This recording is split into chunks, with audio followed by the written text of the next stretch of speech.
Gràcies, senyora presidenta. Senyor vicepresident, vull començar deixant-li clar que aquesta interpel·lació està feta amb una clara voluntat de cooperació i buscant la complicitat per fer realitat el referèndum.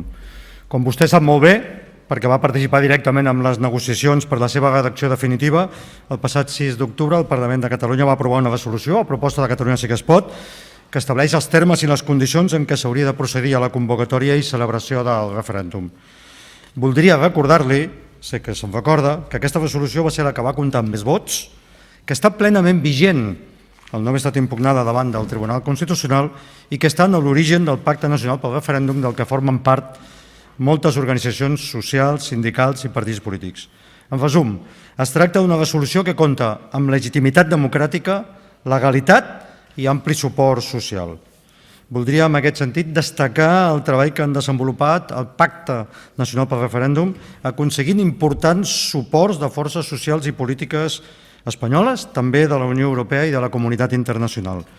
Deixi'm, des de la modèstia però també des de l'orgull, reivindicar que bona part d'aquests suports aconseguits són fruit del treball que les forces polítiques que formem part de Catalunya Sí que es pot venim realitzant des de fa molts anys.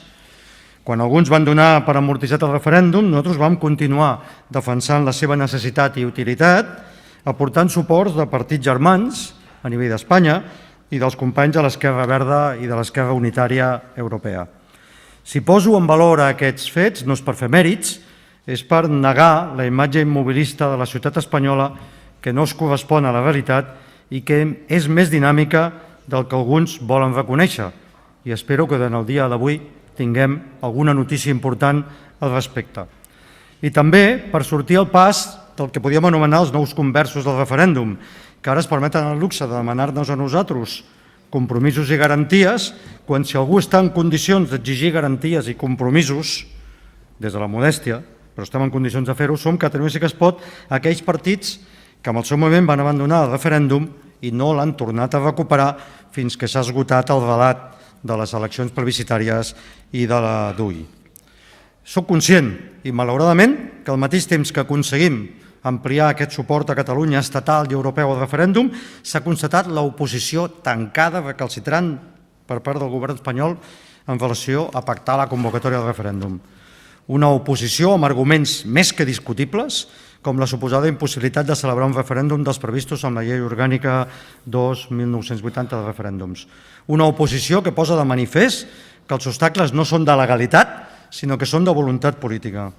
I és en aquestes circumstàncies que esdevé clau que la convocatòria del referèndum, si volem que sigui efectiva, compti amb la màxima legitimitat tant dins de la societat catalana com a nivell d'Espanya i a nivell internacional, i vostè ho ha dit en algunes ocasions i ho compartim.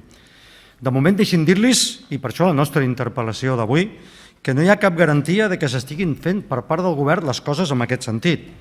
I no s'ho prengui malament, però el govern català, que és qui té la màxima responsabilitat, fins ara de moment combina declaracions genèriques que no concreten res, amb molta retòrica i poca transparència en aquest tema. El govern català, després d'una cunya mediàtica d'èxit, com la de referèndum o referèndum, que recorda aquella de sí o sí, només ha estat capaç de dir-nos que les coses es faran bé, cosa que sempre s'agraeix, sens dubte, però que no se sap ben bé què vol dir fer les coses bé si després, sobretot, no es concreta. Ens diu el govern català que ho té tot preparat i disposat, però que no ho pot explicar. I ens diu que en el seu moment, quan toqui, ja ho farà públic de manera secreta i ràpida per evitar les impugnacions del govern espanyol. Sincerament, senyor vicepresident, vostè entendrà que quan han passat 7 mesos des de l'aprovació de la resolució que mandatava el govern de tirar endavant aquestes mesures i quan falten només 4 mesos hàbils per arribar a la data màxima fixada per aquest Parlament i el govern encara no ha concretat com i quan pensa convocar aquest referèndum, això sigui un motiu de preocupació no només nostre, sinó del conjunt del Parlament i de la societat catalana. A més, a aquesta manca de concreció s'afegeix les evidents discrepàncies dins del govern català en el moment de la veritat, en el moment d'assumir responsabilitats. És per això que Catalunya Sí que es pot li presenta aquesta interpel·lació amb un doble objectiu, que vull deixar clar des d'ara. Primer, donar-li l'oportunitat al govern català que expliqui en seu parlamentària com i quan pensa desenvolupar la resolució del referèndum aprovada amb el debat de política general. I en segon lloc, escolti bé, oferir-li, com a corresponsables d'aquella resolució i fers partidaris de la seva celebració, de la celebració del referèndum, el nostre compromís per fer les coses bé i, si és possible, pactar-les, que en definitiva una cosa pressuposa l'altra. Esperem que avui vostè, senyor vicepresident, aprofiti aquesta oportunitat d'aquesta interpel·lació. Nosaltres ja li volem avançar, de totes maneres, alguns aspectes que ens resulten determinants per fer les coses bé.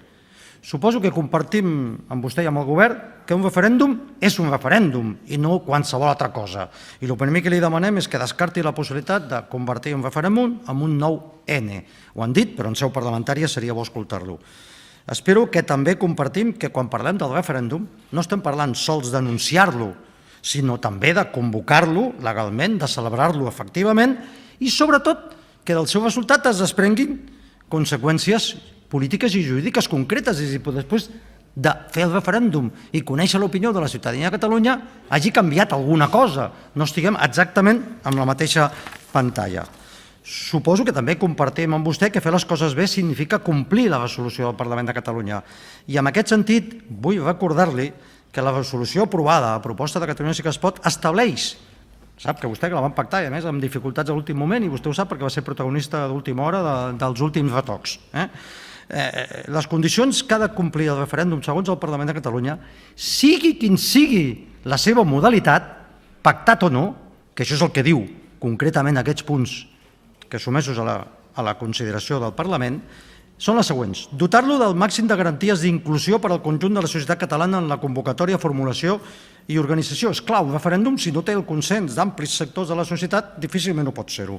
Segon, cercar el reconeixement previ, recorda, previ, de la Unió Europea i de la comunitat internacional. I tres, que de la seva celebració se'n desprenguin efectes polítics i jurídics reals. I jo li reconec que arribat a aquest moment som conscients de les dificultats de tirar endavant aquesta resolució del Parlament de Catalunya del referèndum amb l'oposició activa i bel·ligerant del govern espanyol. Precisament per això aquesta interpel·lació, per ajudar a fer les coses bé. Però això no pot ser mai una excusa per incomplir les condicions del Parlament de Catalunya i fer les coses no bé, per no dir malament. Tal com s'intueix, perdoni que li torni a dir, per la proposició que es va aprovar ahir de tramitar la reforma del reglament del Parlament de Catalunya. El govern no està actuant inclusivament, senyor vicepresident, sinó amb exclusions, per exemple, amagant el projecte de llei de transitorietat jurídica. Vèncer les resistències del govern espanyol es pot fer i s'ha de fer amb mobilitzacions socials àmplies i sostingudes i buscant el reconeixement de la comunitat internacional per compensar aquesta oposició del govern espanyol. Però no es pot fer amb suposades estratègies d'engany que deterioren la qualitat democràtica de Catalunya i del Parlament i els drets dels grups parlamentaris i de la ciutadania. Vostès, amb la seva estratègia, estan ignorant fins i tot a Catalunya Sí que es pot, que li vull recordar que és el grup parlamentari que va presentar la resolució que després es va aprovar amb els seus vots, que estan a l'origen del Pacte Nacional pel Referèndum.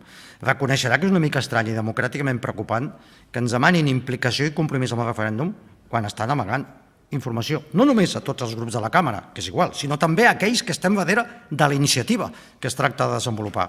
I ens anuncien que ho presentaran amb un tràmit de lectura única al·ludint al debat social i polític imprescindible. La societat catalana i el Parlament tenim dret a que el govern concreti ja com i quan pensa donar compliment a la resolució del Parlament de Catalunya. Per a Catalunya Sí que es pot, hi ha un element determinant per vèncer les resistències del govern espanyol. Un que és determinant, que és cercar i aconseguir el reconeixement previ de la comunitat internacional. Jo estic d'acord amb vostè que és possible vèncer aquesta oposició del govern espanyol, però vostè suposo que no em dirà que és possible tenir l'oposició del govern espanyol, no tenir el reconeixement internacional i que es faci un referèndum que sigui reconegut i amb efectes concrets, efectius polítics. En aquest sentit, acabo demanant-li aquesta concreció. 3 preguntes. Què pensa fer el govern?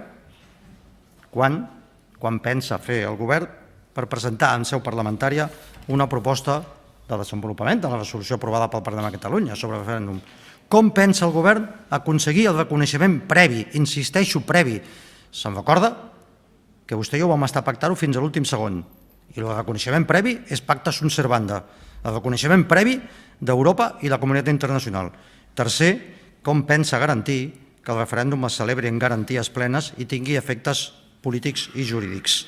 Espero que vostè aprofiti l'oportunitat per explicar-nos exactament quina és la proposta del govern, però ja li avanço que tant si vostè respon com si no, després Catalunya Sí que es pot li formularà una proposta que esperem que vostès vegin bé i que pugui ser a l'inici d'una gran complicitat. Moltes gràcies. Gràcies, senyora presidenta. Bé, senyor vicepresident, li agraeixo que ens reconegui el to de cooperació i complicitat. Malauradament no li puc reconèixer a vostè el que li he demanat. Ha fet vostè el que ens temíem, i és que 10 minuts d'interpel·lació no ens ha dit res sobre el que li plantejàvem. Què pensa fer el govern català, quan i com? Ens ha descrit totes les dificultats que hi ha, ens ha descrit totes les perversions, però jo el que li preguntava és quan i com pensen vostè explicar com aplicar la resolució del Parlament de Catalunya. Entendrà vostè que quan falten 4 mesos escassos per la data límit de celebració del referèndum no ens podem quedar amb aquestes vaguetats i que ens demana actes de fe al voltant d'una cosa que no coneixem. És per això que, com ja li he anunciat, en aquests moments Catalunya Sí que es pot li formula a vostè, al govern català i al conjunt de la Càmera, una proposta per aconseguir desenvolupar aquesta resolució amb el màxim de garanties de convocatòria del referèndum i el màxim de complicitat. Al nostre entendre, per vèncer la resistència a ultrança, mai millor dit, del govern espanyol, calen 2 factors claus. Ho he dit, mobilització social i política unitària i reconeixement previ d'Europa i la comunitat internacional. La mobilització social i política de la societat catalana, per ser el màxim d'inclusiva, hauria de girar al voltant de la celebració del referèndum, que és el que ens uneix a tots, no de l'objectiu final d'alguns. I, per tant, s'hauria de fer en el marc del Pacte Nacional pel Referèndum. Així ho recollirem amb la nostra moció. I pel que fa al reconeixement previ de l'Europa i la comunitat internacional, jo li reconec, i per això no l'he plantejat, que no podem demanar el reconeixement previ dels estats europeus, ni tan sols de la Unió Europea, seria una ingenuïtat. Per això el que li plantegem és anar a buscar aquest aval en l'àmbit de la Comissió de Venècia. Escoltin vostès, i estic segur que tothom estarà d'acord, especialment la diputada Marta Rovira, que ha explicat sempre que darrere nostre tenim a la Comissió de Venècia donant aquest aval. Per què? Per què la Comissió de Venècia? Per 3 motius. Primera, perquè ha elaborat un codi de bones pràctiques sobre referèndums que compta amb l'aprovació del ple del Consell d'Europa amb el vistiplau del govern espanyol. En segon lloc, perquè la Comissió de Venècia té una àmplia experiència en assessorar i emetre informes i dictàmens pel que fa a processos referendaris i a les condicions en què aquests s'han de tenir per ser reconeguts. En tercer lloc, perquè la Comissió de Venècia té una gran autoritat internacional en aquests processos referendaris. I també, ho sap vostè, perquè ha estat reconeguda com un espai d'autoritat, fa gaire el president de la Generalitat el citava com un espai d'autoritat, per part del govern català, però fins i tot el seu codi de bones pràctiques ha estat defensat aquí, en aquesta càmera, de manera pública, per tots els grups parlamentaris que donen suport al referèndum, Junts pel Sí, la CUP i Catalunya Sí que es pot. La Comissió de Venècia té en el seu codi de bones pràctiques, ha identificat nítidament quines són les condicions que ha de complir un procés referendari per ser reconegut per al Consell d'Europa, especialment perquè fa referència a la naturalesa, les característiques de la norma a partir de la qual es convoqui el referèndum, els terminis mínims previs dins els quals s'ha d'aprovar la normativa, les característiques de l'administració electoral, les garanties de neutralitat dels mitjans de comunicació, la modalitat de la pregunta i els quòrums mínims de participació i votació, que a més són molt amplis i bondadosos. Això entre 3 factors. Per nosaltres, per Catalunya Sí que es pot, el bloqueig del govern espanyol no es pot superar amb una altra fuga endavant ni amb un nou full de ruta. I vostès no ens poden explicar que es pot fer un referèndum efectiu tenint l'oposició d'Espanya i ni tan sols cercant aquest reconeixement internacional. Insisteixo de la Comissió de Venècia per l'autoritat que té, per l'autoritat que se li reconeix a nivell d'Europa, per l'autoritat que li hem reconegut moltes de les forces polítiques que estem aquí davant i el propi govern català. És en aquest sentit, senyor vicepresident, que l'emplacem a que el govern faci seva la proposta d'acudir ja a la Comissió de Venècia per aconseguir el seu aval a la convocatòria del referèndum, per la via que està establerta amb el seu propi reglament. I fixin bé el que li dic, escoltin bé tothom, a la convocatòria del referèndum, sigui quina sigui la modalitat de convocatòria, i no m'estic referint a pactat sí, pactat no, però es faci com es faci, ha de comptar amb un mínim aval internacional, i aquest, per nosaltres, és el de la Comissió de Venècia. Estem convençuts que aquesta proposta comptarà amb el suport del govern català i també amb els vots favorables de Junts pel Sí i la CUP, que de manera reiterada han utilitzat la Comissió de Venècia com un instrument legítim i amb autoritat en matèria de referèndums, per molt que alguns, possiblement a partir d'ara, diguin que no, però això està a les hemeroteques.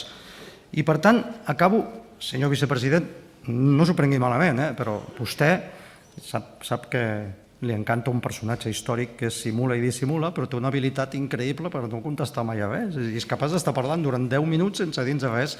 No li importi que li pregunti això. Està vostè disposat, al seu govern, a anar a buscar l'aval de la Comissió de Venècia per legitimar internacionalment la convocatòria d'un referèndum, sigui quin sigui la seva modalitat, sense posar-li l'adjectiu de pactat o no? Perquè si és així, crec que podem tirar endavant. Si no, molt em temo que estiguem davant d'una tràfuga endavant. Gràcies.